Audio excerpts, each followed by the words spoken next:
Oh no, that guy again, that Speicher, only talking positive about the car since his road trip to Denmark. But we all know this guy isn't objective anymore. Skoda bought him with a discount on the car, so you always can read it up there, advertising video. Don't trust that guy. He only glorifies the car. He never talks about the bad things, but I bet he had a lot of troubles with the car on his vacation, but he won't tell you, I guess. Whoa, whoa, whoa, whoa, whoa, wait a minute. I think this video is all about the problems Speicher had with his car on his Denmark vacation. All the troubles he had, and he will explain in detail to us. So basically, only because he got a discount on the car doesn't mean he isn't objective anymore, because there were no obligations with the discount. He can still talk what he wants. And I think in this video, he will make a deep dive into all the problems and troubles he had. What problems? What that guy is talking about ain't problems to me. That is his personal opinion, his personal me. That is not a problem. I tell you what real problem is. This car doesn't have problems. That's one fine electric car. That e-influencer there, that electro-influencer. That is, no. This is a fine car, no problems here. Wait, what? First you said he is not talking about the problems with the car, and now you complain that he does because these problems don't match your likes? And with that, hello friends of the electrified charging fun, and welcome to Speicher Elektrisiert Electrified Speicher, your channel all around Skoda's e-mobility and the Skoda ENYAQ. My name is Matthias, and in this video we talk about all the problems I experienced with my Skoda ENYAQ on my Denmark road trip, on our Denmark vacation. And this is not all black and white, because we have to look at the details here, and not all the problems maybe your problems. Maybe you have different ones. Write me in the comments, and maybe you think these are not real problems. That's perfectly fine. So we have to differentiate what these problems are, and therefore this video is all about those problems I had. So if you are interested in that, then watch the video and have fun. Charge planning in the Skoda ENYAQ is quite good. It was not the best one, but with software update 3.0 it got really good improved. With 3.7 it's even better, and with the new software version 4.1 it's a really good thing. You get the chargers you need and you get to your destination. But this first issue is about charge planning, and now you ask me maybe why. You just said it is great, it is a good thing, but it is not that great. It has a few issues which can come into play when you want to charge at certain providers. Because basically, look here, I did a charge planning, and just a random one to a target in Denmark, to the airport of Billund. And he planned 3 chargers, and they are from different providers: EnBW, Shell Recharge and Total Energies. These are all Power Pass chargers, so you could pay with a Power Pass there. But as we all know, Power Pass from Elli is not a very cheap provider right now. It's rather expensive, so it's not the best option to choose from. Maybe you want to charge at a certain provider because you have a subscription of that provider and you get cheap charging there. But how do you do that in the Skoda ENYAQ? Well, simply you can't. It's not possible to set favorites or preferred charging providers for the charge planning. You have filters here, and as you see, I've set my filters to Ionity only. Ionity is a charging provider which is supported by Skoda, as by many other car manufacturers. It's the non-Tesla equivalent to the superchargers, but this only works on the display charging stations, not on the planning, and therefore this planning does not have any Ionities. But as I already said, Ionity has a super subscription for very cheap charging on long distance trips. But what do you do now if you do not want to charge here, and if you do not have the Power Pass? Well, you need a couple of cards or providers, and this is not convenient at all. So you would go there and say, well, I don't have the Power Pass, I don't have a Total Energies, Shell Recharge, EnBW, my home provider as well is too expensive in roaming, therefore I chose Ionity. or you maybe also choose Tesla superchargers, which are also available. So you would say, oh, easy as that, I do a replanning. So you hit on the charger, say other charging stations, and now the filter applies. I only get ionities, unfortunately not only along my route. You see this here at Stuttgart is not near my route, so why is it displayed here? It's just distracting. And then you see, oh well, he picked that charger there. Why didn't he choose Ionity here? Well, no problem at all. I do not have to charge here at the charger. I choose this Ionity here. This is no problem at all. And you say add. The problem. So, and now, as you can see, you have added this charger here. But it was added as an intermediate destination, not as a charger, and I'll show you right now. You did not get the dialog up here, abort, intermediate destination, direct destination. I don't know why, normally this will pop up, but now it's planned, and he also wants to charge there. Awesome, but what do you see here? You cannot look for other chargers now, you just simply can delete this intermediate destination as seen here. In comparison here with the charger you cannot delete, and you've got other charging stations. So now you come to a point where you maybe drive faster or slower and you cannot reach this charging destination anymore. Then the Skoda ENYAQ will simply add new chargers in front of that one. He will not replace it. Or you think, oh well, I don't want to go that risky, I want to charge a bit earlier. But how do you do it? You can't say, give me another charger here. You can show it on the map, you can scroll out, but you can't select any other charger. So basically you could say, well, if I can't do that, then let's search for my favorite Ionities, and I can say en route. Now you get the list again. Now they are en route, but this is not that helpful. You need to zoom in here a bit. And if you zoom in, now you have also those chargers not along the route again. This list is not helpful at all. You simply want that charger on that list, not those. And yes, now you say, well, this is perfect, fine for me. I want to charge there. Okay, I did not hit the charger correct. I want that charger here. Well, that looks good for me. Continue. Now you get that dialog I mentioned. Cancel stopover directly to destination. You want a stopover. He will put the stopover to your route, and now you've got both Ionities. He simply didn't get that you want to replace that one. And see here. Therefore, he does not charge over here. There is no charging planned here.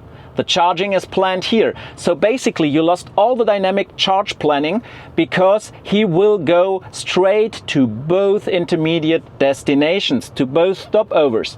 The only thing you can do is now do that, delete this one, and now he does a new calculation of the route. And as you can see, now he has other chargers up here, and now he wants to charge here. This is highly, highly inconvenient because you have to do this with all chargers along the route. Or basically you end up with just planning ahead one stopover for the next charger, and while you charge, you plan the next one. And my problem with that is you should have filters in the charge planning, at least for Ionity, which is the preferred long distance charger for Skoda as well, because you have that filter integrated. I totally understand if they do not want to integrate more charging providers, like Tesla does not. Tesla only provides superchargers directly in their charge planning, so this would be Ionity for me.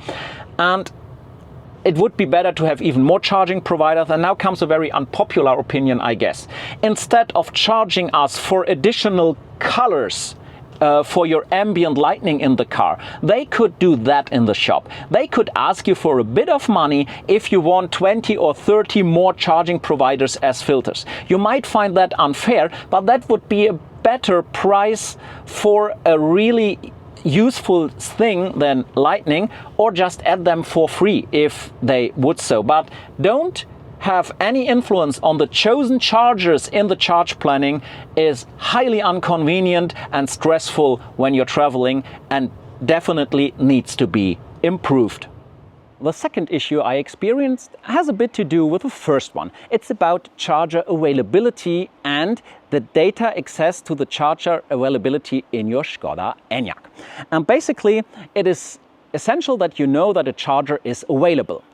Of course, this can change over time because people come and go and charge, but at least knowing that the charger is not out of order is highly important. And unfortunately, in the Skoda ENYAQ, the data for the charging points is really often not accurate or even wrong. I got two examples here, which makes it even worse. Is the second one. Well, let's look at the first one. The complete time of driving of over 2.5 hours, everything is red. The charger is the charger is occupied or not in service, and it stayed like this. So basically, I thought it's Ionity. Take the Ionity app. They should know. And there you can see in the app, sometimes it was 1, then it was 3 chargers available. It changed, so it was not out of order, I guess. And basically, we drove there. When we arrived, all 4 chargers were available. And this is the point, there were only 4 chargers. Sometimes you have 17, 18, 20 or 12 Ionity chargers, you don't care about that. But more often you find charging locations with 4 chargers, and this was one. All 4 available, I plugged in, I charged. And Skoda still says, the ENYAQ, oh, none is available. So basically I thought, well, cool, I have the Ionity app, let's take it. Data there is correct and in my car is wrong.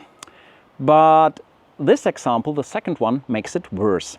So basically here again you see Skoda says the complete spot, all 4 chargers are not available. Everything is red, and Skoda didn't change its mind, it stayed red. Ionity for it again says sometimes all occupied, sometimes 1, sometimes 3, it changed. So we thought chargers are okay. But we were in luck because at that side we only wanted coffee. We had 52% SOC. And as you can see here on site, all 4 chargers not available. Light is red, and it is stated on the display that they are temporarily out of service. And at the same time, the Ionity app told me 3 or 4 chargers were available. How can this be? Skoda was right, but how should you know if Skoda is right or not, or if the Ionity app is right or not? And how can it be that the provider itself does not have this data in its app? Imagine you would have 5 instead of 50% when hitting those chargers and see they were out of order because you relied on the data of Ionity. I will not imagine your frustration. And basically, how can this be, Ionity, that you do not have that data in your app as you are the provider of those chargers? And if I take this and the first one, so charger availability and the first one, charge planning, this is a highly frustrating thing for new people in electromobility. This leads to the problems you should not even have because they are easily solvable by Volkswagen, Skoda and all the CPOs out there who are running the chargers. And this is my wish to all of you, CPOs, Ionity and Skoda Volkswagen. Please solve that, because this is simply software and nothing else. One big annoying thing from the ENYAQ throughout the whole road trip through Denmark is the road sign recognition in combination with ESA, or the Intelligent Speed Assistant, which is part of the model year 2024 ENYAQs due to European regulations. And basically the problem here is that you have a lot of wrong recognitions or speed limits, as shown in my example here. This is on a country road in Denmark near our first holiday home, and apparently there are no road signs anymore.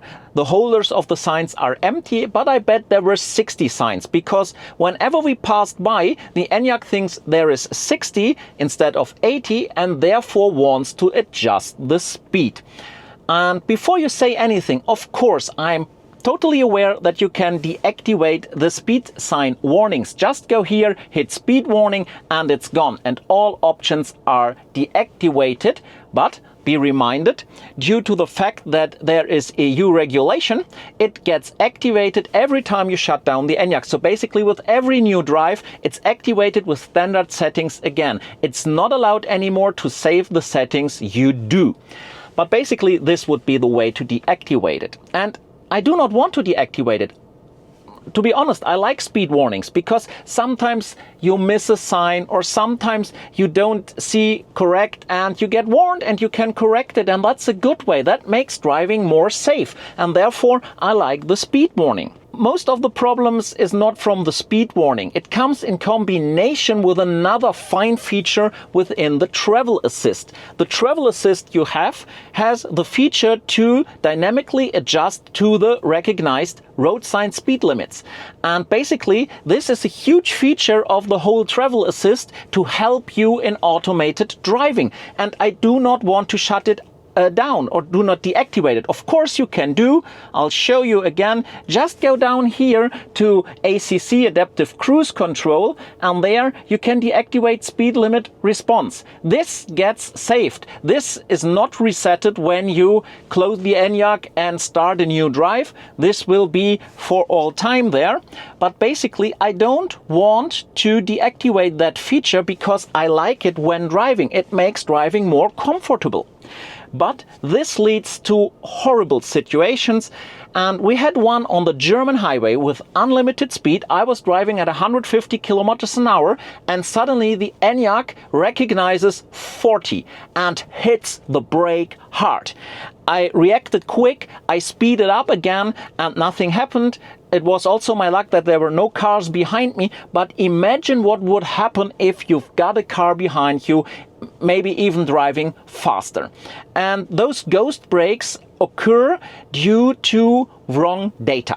This is not the travel assist's fault. This is not the fault of the intelligent speed assistant or something like that. It's the fault of wrong data in the map from the third-party provider Skoda uses here, or from wrong recognition from the camera. Maybe wherever it found, like on some construction vehicles beside the road, stuff like that. I bet you know all of this. And we also had another situation. We were on a roadwork site and there was tempo limit, there was speed limit 100 kilometers an hour, but the ENYAQ thought it was 60. And then ESA, the intelligent speed assistant, starts warning you. Ding, ding. So now you know how to deactivate it. If you ever get in this situation, don't forget you can temporarily deactivate this warning. And no, I don't want to deactivate those systems. I want to use it. And for me, it's necessary that Skoda finally gets the data straight. The data and the map and the recognition, because otherwise you need to deactivate it and can't use it, but pay for it. Or you might get into some really unfine situations with that. And we are still with the software here, and let's talk about messages. Because at a certain point in Denmark, for a couple of days, we got this obscure message here telling us empty text. And if you deleted the first one, you get 3 more or 5 until you can scroll and scroll and scroll and have so many empty text. And basically after some days it just disappeared. I don't know what it is. I did not find out. Maybe you know, then write me in the comments what this could be. Or Skoda, if you're watching, tell me empty text. What do you want to tell me? I have no clue. It's just annoying. It's not really a problem because you simply can ignore that, but just to mention this. And another thing with the messages, there's a button delete all, but delete all does not delete all. If you sometimes get, for example, the message that the data connection is interrupted and you hit delete all, nothing will happen. The message will stay. You have to tap the message. And why can't I delete all messages when I hit delete all? Not a good behavior of the software. So yeah, basically that's it about messages. The final issue with the software, the interior surveillance. Well, basically it's a nice feature if someone wants to break into your car, and if you do not want it, you can deactivate it. It's a setting under your car's setting where you can deactivate it. We did this because it's quite handy to deactivate it if you've got a dog. and you leave the dog for a couple of moments in the car. Also, you could activate the climate, which works 30 minutes. You don't have the dog mode, but you can climate the car for 30 minutes, go for short shopping or something. The dog stays in the car, and if you do not deactivate it and the dog moves, you know what will happen. So basically, what did Mr. Speicher do? He deactivated it in the settings. And basically, what happened to Mr. Speicher? He didn't know that it always gets activated once you close the car and start the car again. So like other settings like the lane assist and stuff like that. Maybe it's an EU regulation, I don't know. So in that case, all apologies, but I don't think so. And basically, I didn't know. And you know what happened in our holidays? I trusted that I had deactivated it. We left Marley, our dog, in the car, went into a supermarket, and we've got the full concert. First off, the car started, then the dog started, and then all people around on the parking lot started talking about it. And then I realized, whoa, you always have to deactivate it when you leave the car. Therefore, it is in the menu, but it is annoying. Why can't I deactivate it permanent? But basically, it is not that much true. You can leave the car and it stays deactivated, but you can only leave it for a couple of minutes. So if you close the car, you can lock it, you can walk away and come back within 3 or 5 minutes, it stays deactivated, at least in my experience. So yeah, just keep that in mind in case you want to deactivate it. And Skoda, please keep that in mind whenever you want to implement a camp or a dog mode. So this could not be an issue then. Now you could say, wait, Matthias, just study your ENYAQ more and learn about your favorite bar up here, because you could put the interior monitoring, the interior surveillance up here. As you can see, I did it. I put the favorite up here. When you hit that long enough, you can choose and you see interior monitoring is there.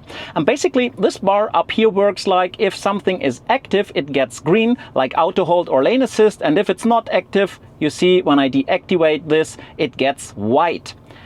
And basically now you see surveillance, and it had to be on because it's on, but it is white. And if I tap on it, you see it does not change color. So let's head to vehicle, exterior, and go to opening and closing, down to interior monitoring. You see it's active. If I deactivate it here, no color change up here. And if I tap on the favorite, nothing happens. Now one could say, hey, you're sitting in the car, you have to and the ignition is on, so please shut down ignition. I'll do so. As you can see now, interior monitoring is active. It's still white here. I can tap there, nothing happens. I can tap here, it's working. And basically that favorite up here isn't working at all. And so this is not of any help to get reminded. So basically you can put something else there. But I call this chapter fun with the favorite bar up here. And we start directly with the welcome screen here. And as you can see, there is nothing up in the bar from my configuration because I did not confirm the user. But there is this parking sign up here, which basically is the same function as below for parking assistance. You can tap on it, will tell you it will only work when the ignition is turned on. So let's do that. Now you can activate the parking menu from here, can deactivate it again. Now see what happens when I confirm my profile. It's gone. What would you now think where this P will come up in the bar up here when I now switch to reverse? Because basically my favorites now have loaded. There you go. Now it's on the outer right corner here.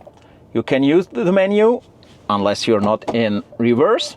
See here, and it's gone. But it will only show up when you activate the park assistant. Now see what will happen if you do not have this favorite button up here. If you now go into park, it will appear up here because they're the free spot. And if you switch it out, the spot is available again. So you've got 3 different locations for this sign, depending on how you configure your car. This should not be. One function should always be on the same position. It's not that annoying, it's just a curious behavior with the favorite. But the funny things don't stop with the favorites here. We now learned about the P, the parking symbol, and the positions where it will jump.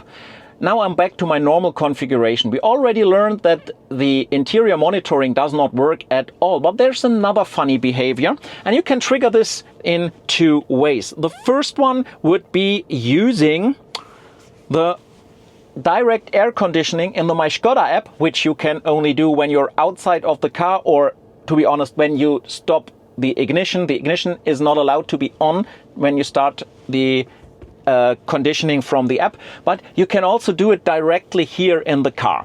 So basically, if you go to the exit screen here and say air conditioning now, did you see what happened? The last favorite here gets replaced by the activated air condition now. So basically, now you would leave the car and re-enter it, or you would have activated it from outside and you will enter again like this. So let's simulate this. Close the car, open it again, and direct climatization is active. For sure, I activated it. So I say it's all fine, but what would you do next? You would deactivate this. So you would press there, and now you see you've got a new favorite configured, because simply air condition now stays there. It does not get removed and it does not get replaced by the original symbol I had here, which basically is interior monitoring. So for me, I would configure it directly to the 5th position, because I use it in summer very, very often, because it's senseless to have any other favorite there. As soon as you use this one, it will be replaced.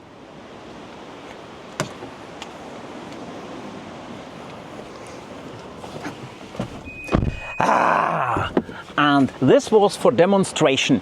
I did not want to show it directly at the rear hatch, because then you would say, where's the problem? If something like that happens, just push it down. But normally, if you have the automatic hatch, you walk away, you're 10 meters away, or you even sit already in your car when this happens. And did you notice why this happens? Let me show you again. Let me open it. Have a look. Do you know what happens?